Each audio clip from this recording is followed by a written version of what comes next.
Okay, so here we are on Delta Quadrant versus a Protoss opponent. So it's my least favorite map that I still have thumbs up against my least favorite opponent, because I hate Stalker Rush. And we'll see how this new build order fares. So for those of you who know my fast expand build order, all you need to know is instead of a second supply depot, get a barracks. But for those of you who are new, we're going to go over the build order again from scratch. So once your supply reads 9 of 11, you want to point your command center out to your front line to build your first building, which is going to be a supply depot.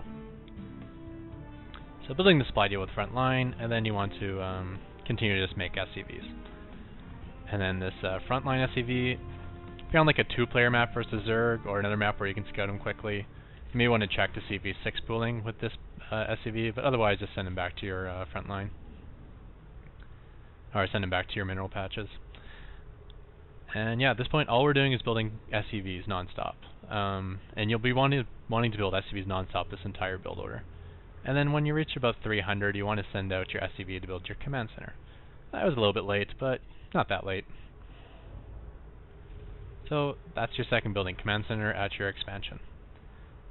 Notice one of the reasons I hate this map is that your planetary fortress doesn't cover your ramp whatsoever, so you got to defend this dry.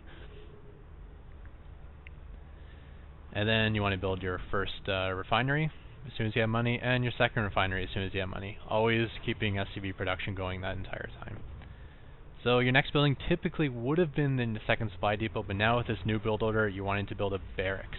So typically the time that your first refinery finishes, you'll want to send out your SCV, because this is the guy who's going to be building barracks at your front line. So boom, there you go. And then get 5 on gas total, so 3 on your first gas, 2 on your second. And now you'll just want to build an engineering bay as soon as you can. Notice you can stop at 19. You're going to get supply cap, so I could have built this engineering bay a little bit earlier. Instead I queued up an extra SCV, which isn't necessary. So I didn't do this build perfectly, but remember you are going to be supply capped at 19 for a moment as you wait for this second command center to finish. And then you'll jump up to 30 supply. And at this time, as soon as this command center finishes, you want to have transfer out your SCVs. And I'll be sending out this SCV as well. You probably want to send maybe one more. You want to send out maybe 6 to your front. I'm just going to pause here. Typically, you're going to want to put your engineering bay also at your front line to wall off your ramp. Now, it just so happens on this map I'm able to wall off without the engineering bay. So I'm just walling off with my tech lab. But if you can't, you just put your engineering bay up here. And especially against Zerg, you want your engineering bay up here because it helps versus a bailing bust. Like if I had barracks and engineering bay, and then put a bunker behind this supply depot, there's basically no weakness in my wall whatsoever versus bailings. And I'm a little bit late on my scout. I typically would have wanted to scout by now. Have I already scouted? Oh, I did scout. Okay, I got in there. I saw... I didn't see much. Back up a touch here. So after you have started your fortress upgrade, what you'll want to do is start pulling your SCVs off of gas and putting them back onto minerals. Because this is a mineral intensive part of the game. You want to get down 2 more barracks, and you want to get down your orbital command, and you'll need another supply depot at some point. So pretty mineral intensive, so you want to get lots of minerals coming in. And you don't really need gas at this point.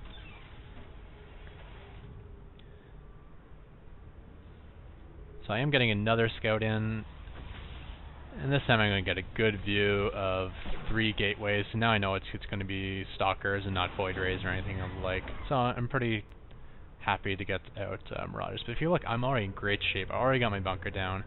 Already got 1 marauder out. And honestly, a marauder in a bunker can hold off a lot of stalkers.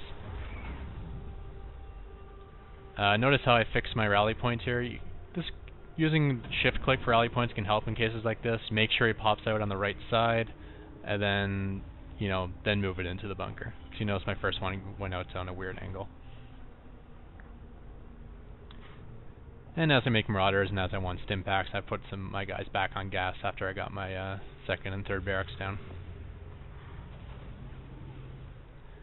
The order you build these kind of depends on what you scout. If you don't scout a heavy rush, you can go orbital before your second barracks. If you do scout a heavy rush, then maybe you want to throw down your next two barracks and then get your orbital. Or in extreme cases, maybe skip orbital altogether just so you can get more immediate money. So here comes the 4 Stalkers. Not a chance against a bunker with 2 Marauders in it. I mean, worst case scenario, all I gotta do is pull some SCVs to start repairing this.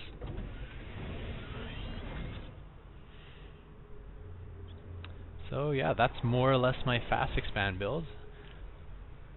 Not sure what else I gotta say about it, but you'll be seeing a lot more examples of this in the future because I'm gonna continue using it exclusively versus Protoss and Zerg, and I think I'm gonna throw my old build order out the window. The downside is I'm basically behind one SCV, and the upside is that I get better barracks a minute and a half earlier, which means I could have a bunker a minute and a half earlier, or it means I could have an orbital a minute and a half earlier as well. So I think that more than makes up for just being one SCV behind. So yes, that's all I'm going to say about the new fast expand build. I don't mind sticking my name on this one, I'm so proud of it, so I'm going to call it the Ketroc Fast Expand. And yeah, I guess we'll just play out this game. You can see how I do against Chaw, who's kind of a mid-level Diamond League player. So he's pounding on my front door here, but you know, Fortress to repair it as well. I actually had to salvage my bunker before I can even get my units out. Maybe we should back up this kind of key. So I do make a mistake here. I got concussion shells, so I like chasing these guys down. And this is where I should pull back. But instead, I'm like, I want to chase them more. So I actually stimmed twice. That's a lot of hit points lost. And I'm running into his reinforcements. Not going well for me here. And I actually stim a third time. That's 60 hit points off all my units. That wasn't really necessary. But if you look at the units lost tab, he still lost 600 resources more than me, given that's mostly because he's fighting my planetary fortress. But even with that said, that wasn't a devastating loss for me, that fight, although it was still stupid. I shouldn't have chased. I don't know. I just go concussion shell happy sometimes, like, ooh, concussion shells. I can slow everything and nothing can ever get away from me. At the same time, I'm getting my army count up, getting my tech up, got Starport on the way for medevacs, I got my Ghost Academy down, researching the Mobius reactor for extra energy, so I'll soon be pumping out Ghosts. So here he comes again. One thing I did notice is my planetary started focusing as Immortal, and I think he set that up on purpose. Definitely something I shouldn't be microing. Make sure I take it off the Immortals because those hardened shields really counter the 40 damage shots from my planetary. Knocks it down to just 10 per shot. So something to keep in mind when you're facing Immortals. Another thing to keep in mind when facing Immortals, if he's got like a handful of them, like 2 or 3 or more, your fortress will go down even with mass repairing. Because Immortals do incredible damage to armored. I think it's 50 per shot unupgraded. Yeah. So yeah, when you see mass Immortals, be very quick to repair and be very quick to pull in the rest of your force, because you know, you're gonna have limited time before that fortress drops. So here we go. Starport is down. Sending out my factory to patrol. Building an armory this time because I stupidly forgot to build an armory last time and lost my factory, and then I had to build another factory to get my armory. Armory is important because it allows you to upgrade beyond 1-1 to get up to 3-3 for your infantry. It's also used for other reasons, but for my build that's what it's important for. Alright, it's getting a little boring. Let's speed it up a touch. Go to the army tab. So I've now more or less taken the lead in army. My economy has kicked in every way. Now I'm ahead in upgrades, I'm ahead in army counts, I'm ahead in economy. My income, well, okay, yeah, he's a little ahead now, but Keep in mind, I had 2 bases going for a long time where he didn't, and my harvester count has been far ahead of his. Well, no, he's bringing in more. I got more harvesters and mules. Strange. I guess I'm not saturated well in my second base. Should probably transfer some more SVs out. And got one idle one sitting here too. Either way, advantage me. Do my 2-1 upgrades on the way. Back up touch there. So he does come in for another attack. Does not turn out well for him. Keep his immortal slow so he can't get out. I wickedly fail my EMPs here. I'm so slow to get them down, and then when I do get them, I don't even ever hit the hardened shields. And a lot of the shields are mostly gone anyways because I was so late. But with that said, I still handily won that battle. Mostly because my army counts, my tech, because I got a lot of upgrades, you know, my stim packs and medevacs and stuff. And also because I'm 1-0 or he's 0-0. 2-1 should be... I'm going to be 1-1 in a moment, so probably for this battle. And if we look at my view...